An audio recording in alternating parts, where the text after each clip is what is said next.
नाज़रीन ग्रामी, हमारी दुनिया में वैसे तो बेशुमार बर्फीली जगह मौजूद हैं, लेकिन कुतबैन यानी अंटार्कटिका और आर्कटिक दो ऐसी जगह हैं जहां पूरी दुनिया से ज्यादा बर्फ पाई जाती है। लेकिन अफसोसनाक तौर पर अब इस बर्फ ने पिघलना शुरू कर दिया है, जिसके नतीजे में माहिरीन का यह कहना है कि अगर ये बर्फ ऐसे ही पिघलती रही तो दुनिया को बड़ी तबाही का सामना करना पड़ सकता है। आज की ज़ेरे नजर वीडियो में हम बात करेंगे कि कुतबैन में मौजूद बर्फ के ये पहाड़ क्यों पिघल रहे हैं और अगर यहाँ मौजूद सारी बर्फ पिघल गई तो क्या होगा। नाज़रीन ग्रामी, कुतबैन को जमीन का पैंदा भी कहा जाता है, लेकिन अब बदलते हुए मौसम के सबब वहां पहली बार हरारत की ऐसी खौफनाक लहर देखी गई है जिसने पूरी दुनिया के माहिरीन को परेशान करके रख दिया है। इस खौफनाक लहर के मुताबिक आर्कटिक का दर्जा हरारत मामूल से 30 दर्जे और अंटार्कटिक पर 40 दर्जे सेंटीग्रेड से ज्यादा नोट किया गया है, जिसे माहिरीन ने शदीद तशवीशनाक करार दिया है और कहा है कि यह सिस्टम ऐसे ही जारी रहा तो यहां मौजूद सारी बर्फ पिघल जाएगी, जिसके बाद ऐसी तबाही मचेगी जिसके बारे में कोई सोच भी नहीं सकता। साइंसदानों ने एतराफ किया कि इन्होंने इस तरह की सूरत हाल इससे पहले कभी नहीं देखी,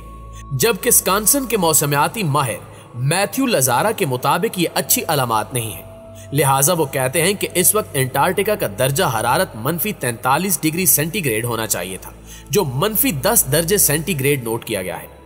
ताहम माहिरीन ने इसे एक ही मर्तबा होने वाला वाकया करार दिया है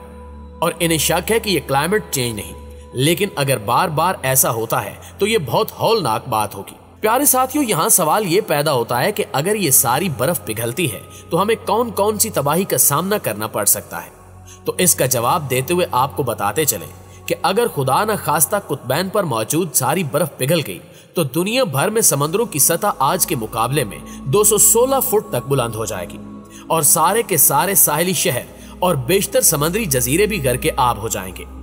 इस हवाले से हाल ही में यह तशवीशनाक खबर शाया हुई कि अंटार्कटिका के मकाम लार्सन सी आइस शेल्फ से एक वसी बर्फानी तोदा टूटकर अलग हो चुका है, जिसका रकबा 6000 मुरब्बा किलोमीटर है, जबकि इसमें बर्फ की मोटाई तकरीबन 200 मीटर है,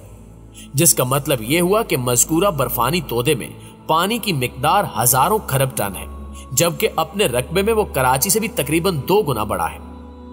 अंटार्कटिका की बर्फ में पड़ने वाली दरार 2014 में देखी गई थी और चंद सालों के अरसे में इसका नतीजा ये निकला कि एक बहुत बड़ा बर्फानी तोदा वहां से टूटकर अलग हो गया, जो इस वक्त बड़ी आहिस्तगी से समंदर में तैरता हुआ अंटार्कटिका से दूर हट रहा है। आपको बताते चलें कि जमीन पर बर्फ जमने और पिघलने का सिलसिला पूरे साल एक चक्कर की शक्ल में जारी रहता है, यानी बर्फ का कुछ हिस्सा गर्म मौसम में पिघल कर बह जाता है, जबकि सर्दियों में होने वाली बर्फबारी इस कमी का अजाला कर देती है और असूली तौर पर ऐसा ही होना चाहिए। लेकिन आलमी माहौल में तब्दीली और मुसलसल बढ़ती हुई ग्लोबल वार्मिंग के बायस ये कुदरती चक्कर मुतासिर हो गया है। ये सिलसिला न सिर्फ कुतबैन और दूसरे सर्द पहाड़ी इलाकों में माहौल को काबू रखता है, बल्कि इसके असरात पूरे कुरे अर्ज पर पड़ते हैं। लिहाजा हम इसे कोई मकामी या महदूद चीज कहकर नजरअंदाज नहीं कर सकते। मगर अब गर्मियों में जितनी बर्फ पिघलती है, सर्दियों में इतनी बर्फबारी नहीं होती कि कम हो जाने वाली मिकदार को पूरा कर दे, यानी हर साल थोड़ा थोड़ा करके बर्फ पिघलती जा रही है और अफसोसनाक तौर पर खत्म होती जा रही है। और अगर इंसान ने तरक्की के नाम पर माहौल को बर्बाद करने की अपनी मौजूदा रविश तर्क न की तो शायद हमारी आइंदा नस्लों के हिस्से में एक ऐसा कुर्रे जमीन आएगा जहां सांस लेना भी दुश्वार होगा और खुद इंसान की अपनी बका दांव पर लगी होगी। गुज़श्ता बरस मुख्तलिफ बैनुल अक़वामी इदारों की जारी करदा एक रिपोर्ट में बताया गया था कि कुतबैन पर बर्फ का मजमूई रकबा 37,60,000 मुरब्बा किलोमीटर जितना कम हो गया है, जो भारत के रकबे से भी ज्यादा है, जबकि शुमाली और जनूबी दोनों कुतबैन का दर्जा हरारत भी साबका औसत के मुकाबले में 20 दर्जे सेंटीग्रेड तक ज्यादा रिकॉर्ड किया गया।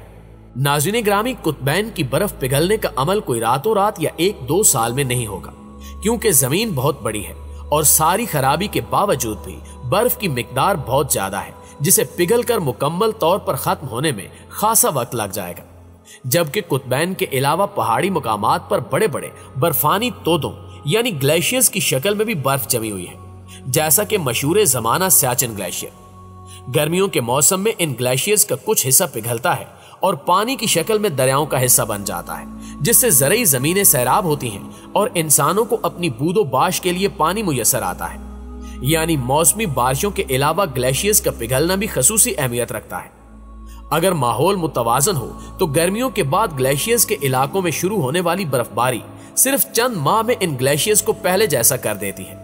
अलबत्ता अब ग्लोबल वार्मिंग के बायस इन ग्लेशियर्स पर पड़ने वाली मौसमी बर्फ भी कम हो गई है और ये ग्लेशियर्स भी आहिस्ता आहिस्ता मुख्तसर होते जा रहे हैं, जिसके बाद अब खतरा है कि अगर यही रुझान जारी रहा तो आइंदा 25 सालों में दुनिया के बेशतर ग्लेशियर्स पिघल कर खत्म हो जाएंगे। अलबत्ता ये भी याद रखना चाहिए कि ग्लेशियर्स के तेज रफ्तार पिघलाव से चंद बरसों तक दरियाओं में वक्त बेवक्त सैलाब आते रहेंगे और आखिरकार ये होगा कि जब ग्लेशियर्स पिघल कर खत्म हो जाएंगे तो इनके पानी से सैलाब होने वाले दरिया भी खुश्क हो जाएंगे, जिनमें सिर्फ उसी वक्त पानी आएगा जब मौसमी बारिशें होंगी। इसके अलावा खुश्की के पहाड़ी मकामात पर मौजूद इन ग्लेशियर्स के पिघलने से अगरचे सतह समंदर में कुछ खास इजाफा तो नहीं होगा, लेकिन सारी दुनिया में ज़राअत और इंसानी जिंदगी को बदतरीन नुकसानात का सामना करना पड़ेगा। इस गुफ्तगू के बाद अगर हम दोबारा कुतबैन पर जमी बर्फ की तरफ आएं तो इसका तेजी से पिघलना आलमी माहौल के लिए बेहद संगीन खतरा है, जिसके मुतल्लिक माहिरीन का कहना है कि गुज़श्ता 100 साल के दौरान समंदर की सतह में 20 सेंटीमीटर यानी 8 इंच तक का इजाफा हो चुका है, जिसकी वजह जमीन पर मुसलसल बढ़ती हुई इंसानी सरगर्मियां और मुसलसल बढ़ती हुई आलूदगी है। अगर कुतबैन पर मौजूद सारी बर्फ पिघल गई तो दुनिया भर में समंदरों की सतह आज के मुकाबले में 216 फुट यानी 66 मीटर तक बुलंद हो जाएगी और सारे के सारे साहिली शहर और बेशतर समंदरी जजीरे भी गर्के आब हो जाएंगे, जिनमें से एक नाम कराची का भी है। लिहाजा बढ़ते हुए दर्जा हरारत और कुतबैन पर तेजी से कम होती हुई बर्फ के नए नए रिकॉर्ड इसी तरफ इशारा कर रहे हैं कि अगर जमीनी माहौल दुरुस्त करने के लिए फौरी और ठोस इकदामात न किए गए तो ये खतरनाक मौका शायद हमारी तवक्कुआत से बहुत पहले ही आ जाएगा। नाज़रीन गिरामी, कुतबैन यानी कुतब शुमाली और कुतब जनूबी के अलावा इस दुनिया में एक खित्ता ऐसा भी है जिसे तीसरा कुतब कहा जाता है, जहां दुनिया की 15% बर्फ पाई जाती है। और अगर यूं कहें कि वो जमीन पर जमे हुए पानी का तीसरा सबसे बड़ा इलाका है तो बिल्कुल भी गलत नहीं होगा। जी हाँ, वो है हिमालय, कराकोरम और हिंदू कश के पहाड़ी सिलसिले जो तिब्बत से शुरू होकर म्यांमार, चीन, भूटान, नेपाल, बांग्लादेश, इंडिया और पाकिस्तान से होते हुए अफगानिस्तान को सैराब करते हैं। अगरचे ये शुमाली और जनूबी कुतबी खित्तों से बहुत छोटा है, लेकिन ये फिर भी गैर मामूली है, जिसने 40,000 ग्लेशियर्स के साथ 1 लाख मुरब्बा किलोमीटर का अहाता किया हुआ है। जबकि तीसरा कुतब दुनिया के सबसे ऊंचे पहाड़ों पर मुश्तमिल है और ये माउंट एवरेस्ट और केटू समेत 8,000 मीटर से ज्यादा की 14 चोटियों और 10 बड़े दरियाओं और नदियों का माखिज है, जो मिलकर एक जबरदस्त आलमी माहौलियाती बफर तश्कील देते हैं। इस खित्ते की सबसे बड़ी अहमियत इसका ताजा पानी है, जो कुतबी खित्तों से बाहर ताजा पानी का सबसे बड़ा जखीरा है। यहाँ तक कि सिंधु और गंगा जमुना दरियाओं की तहजीबें इसी तीसरे कुतब की मरहून मिन्नत है। मजीद इसके साथ चीन का दरिया यांगसी, म्यांमार में दरिया अरवाड़ी और म्यूकिंग दरिया, हिंदुस्तान और बांग्लादेश में गंगा भी शामिल है। ये दरिया सदियों से इस खित्ते के इंसानों की प्यास बुझाते आए हैं और मौजूदा दौर में भी इस खित्ते के दरियाओं और नदियों का निजाम एशिया के तकरीबन 210 मिलियन इंसानों को बराह रास्त 1.3 बिलियन से ज्यादा लोगों को बिलवास्ता तौर पर आपाशी, बिजली और पीने का पानी मुहैया करता है, जो दुनिया की आबादी का 20% बनता है। इन दरियाओं, नदियों और इनके जेरे जमीन पानियों से पैदा होने वाली खुराक और तवानाई से 3 अरब से ज्यादा इंसान मुस्तफीद हो रहे हैं। लेकिन अफसोसनाक तौर पर बाकी कुतबों की तरह इस कुतब की बर्फ भी तेजी से पिघल रही है, जो खसूसी तौर पर पाकिस्तान के लिए बहुत बड़ा खतरा साबित हो सकती है। लेकिन अफसोस के लोग सिर्फ इन पहाड़ों को सर करने के लिए लाइन में लगे हुए हैं, मगर इस खतरे की जानिब किसी की कोई तवज्जो नहीं है।